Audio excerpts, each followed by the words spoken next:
Tumwimbie Bwana katika roho na kweli. Kwa majina naitwa Henry Patrick Mligo. Mimi ni katibu kwa kata parokia ya Mtakatifu Patrick Vwawa. Kwa kweli tuko hapa Luanda. Tulikuwa na tamasha la Kayeta Day season 6.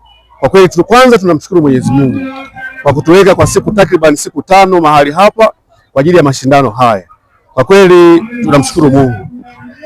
Mimi ninaimbia kwaya Mtakatifu Agnes, lakini hapa tumekutana kama kwaya ya shirikisho Vwawa. Kwa kweli mafanikio haya sio ya kwangu wala sio mwenyekiti au ya nani, bali mafanikio haya ni ya parokia nzima ya Mtakatifu Patrick Vwawa Mbozi. Na mafanikio haya ambayo tumepata siku ya leo, tumeweza kuongoza, tumeibuka kuwa kinara wa kundi B, wa kundi dada ambalo lilikuwa nafanya takriban 29. Haikuwa safari nyepesi, ilikuwa safari ambayo ilihitaji usuli wa kiimani, lakini pia kujitoa na kutokata tamaa. Tumeweza kuibuka kidedea katika kundi hili. Yote ni kwa sababu ya ushirikiano ambao tumekuwa nao, upendo ambao tumekuwa nao, upendo baina yetu.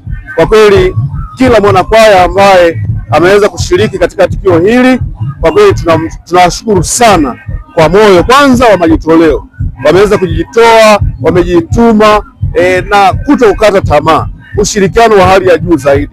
Kumbe kwa kupitia hayo yote, ushirikiano, upendo baina yetu umetufanya tuweze kuibuka kidedea, kuibuka washindi siku hii ya leo, na tumeweza kutoa kombe hili ambalo liko hapa na hii ni zawadi si tu ya kwaya ya shirikisho Vwawa, bali ni zawadi na ni tunu kwa parokia yetu ya Mtakatifu Patrick Vwawa Mbozi.